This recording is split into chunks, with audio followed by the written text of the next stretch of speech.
Yes, my dear friend, welcome back to the channel. Very good morning to you wherever you are on the globe, on the continent of Africa, in Europe, in America, in Canada, Australia, or right in Southeast Asia. Ladies and gentlemen, it is another beautiful Monday morning here, the most difficult day of the week. But welcome to the channel once again. This is Ceylon's blog. Well, dear friends, a lot has taken place over the weekend. So much to talk about today. But quickly, let's start from here. Chelsea protest against the Cleric group.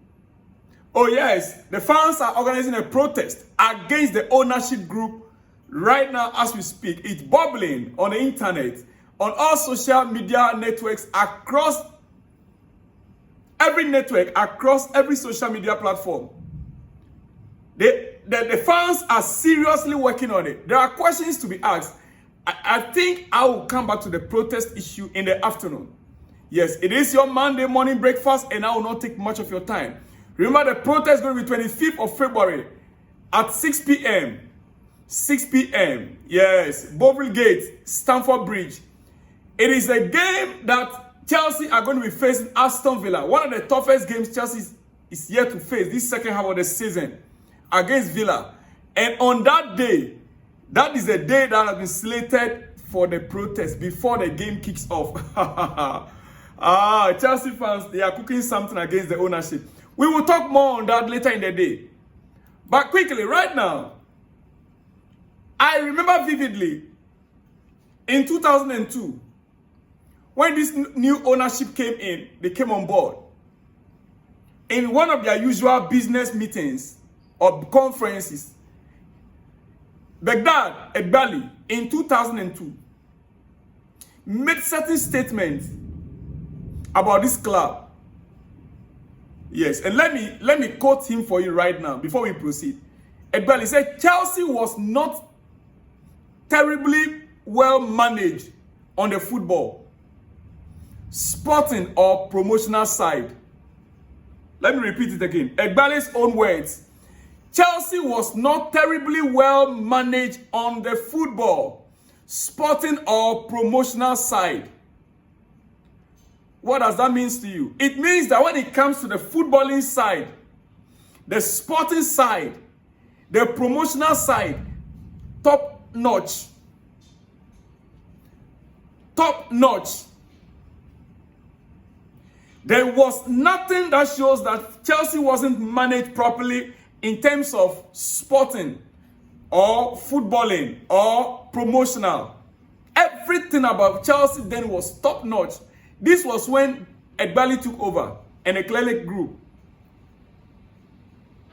They admitted that the club they were buying was at that high level when it comes to sporting discipline.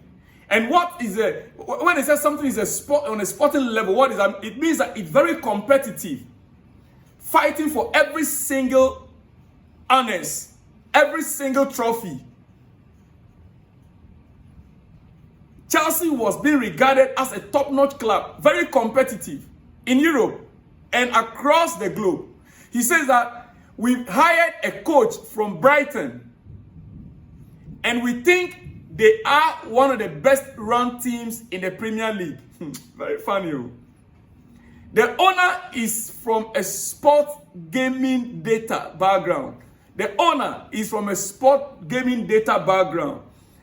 And guess who that owner is and which club are they talking about here? He's talking about Brighton and Tony Bloom. Tony Bloom. He said Tony Bloom spent 10% of the payroll, wins almost as much as those who spend far more, and has a very stable mid-market, mid-table, very profitable club. This is where the problem is. This is where they got their idea from. The whole Chelsea structure was based on Tony Bloom and Brighton mindset.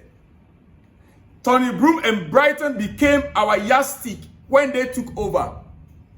They put aside the sporting side aspect of it. They put aside the footballing aspect of it. They put aside the promotion aspect of it. They are now following Tony Bloom's ideas. 10% money spent on payroll.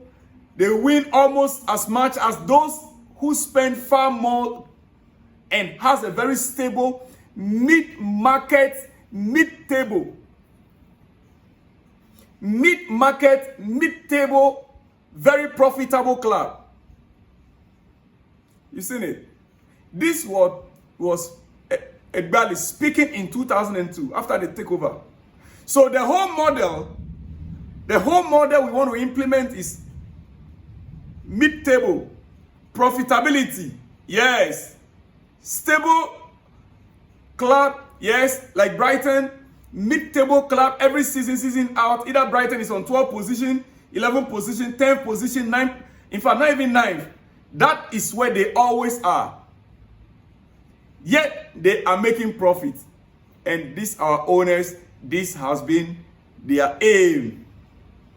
They now forgot, they put aside the sporting aspect that the club was known to be, the promotional aspect, and the footballing aspect. That a footballer needs to win, want to win. The sporting aspect is that the club must be competitive. It has to be competitive, fighting for every single trophy. Promotional aspect is that, like right now, until date, Chelsea are not able to secure front of shirt sponsor. That is a promotional aspect.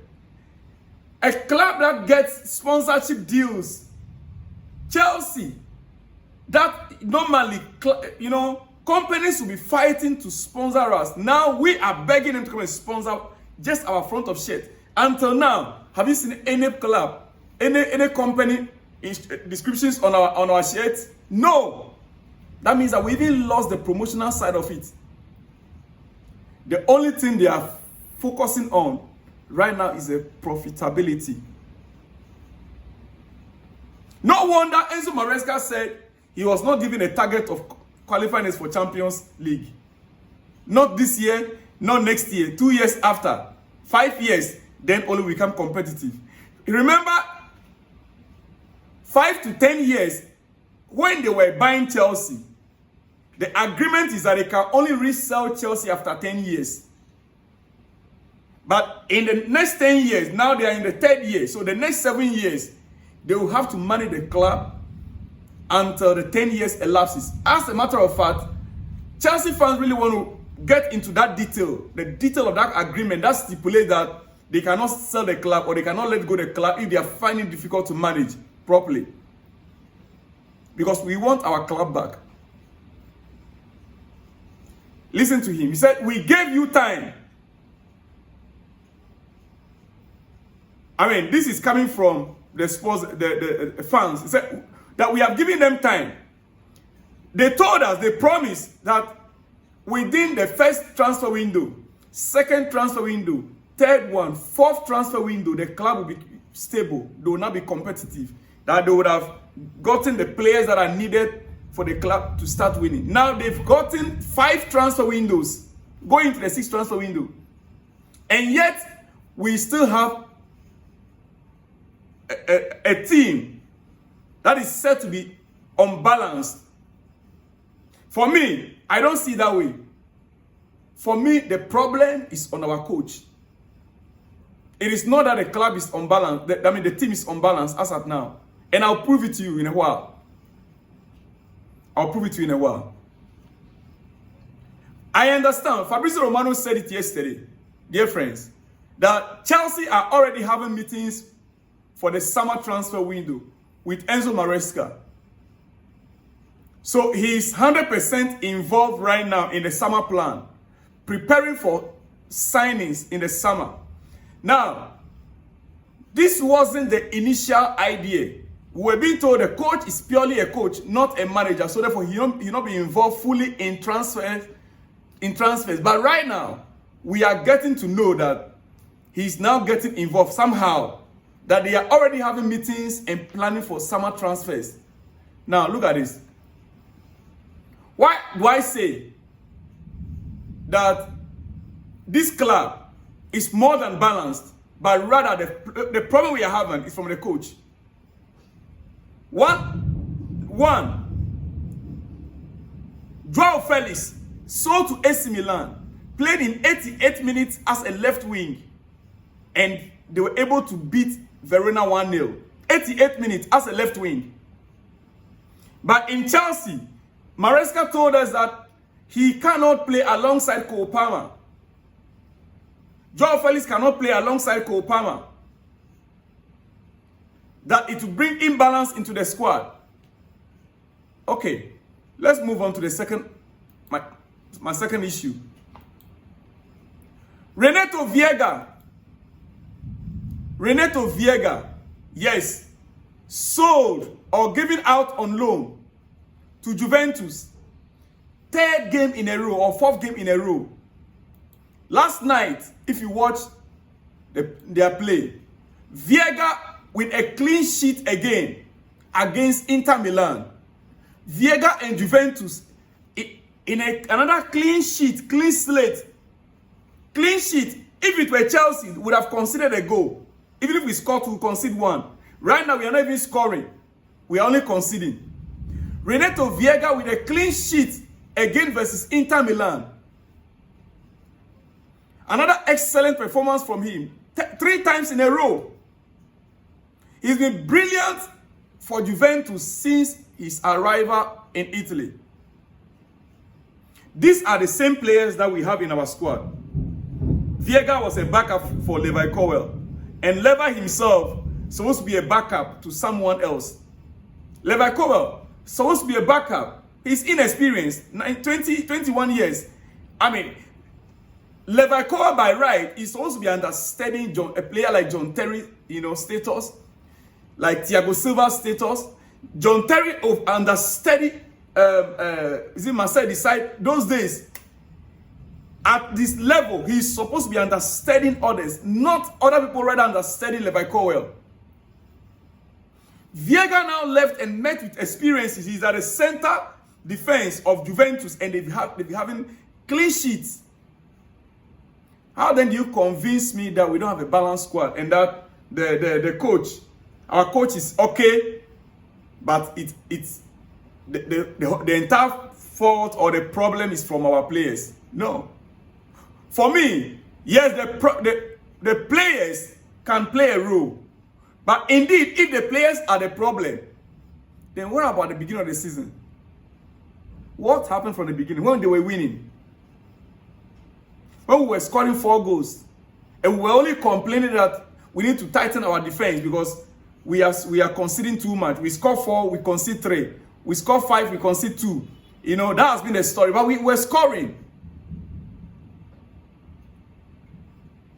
So my point here is that tactically, Enzo Maresca is too rigid with his system. Joao Felix is performing with Milan and is winning games. Renato Viega is performing with Juventus and is winning games. So then how do you tell me that these same players that we are not able to win games with are now all of a sudden experienced enough, all of a sudden are winning games with other teams?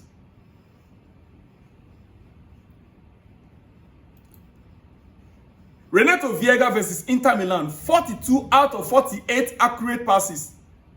3 out of 6 accurate long balls. 5 passes into the final third. 2 touches in opposition box. 10 clearances. 3 interceptions. 3 recoveries. 2 out of 3 ground duels won. 7.7 in rating. 7.7 in rating. That's Renato Viega right there on your screen.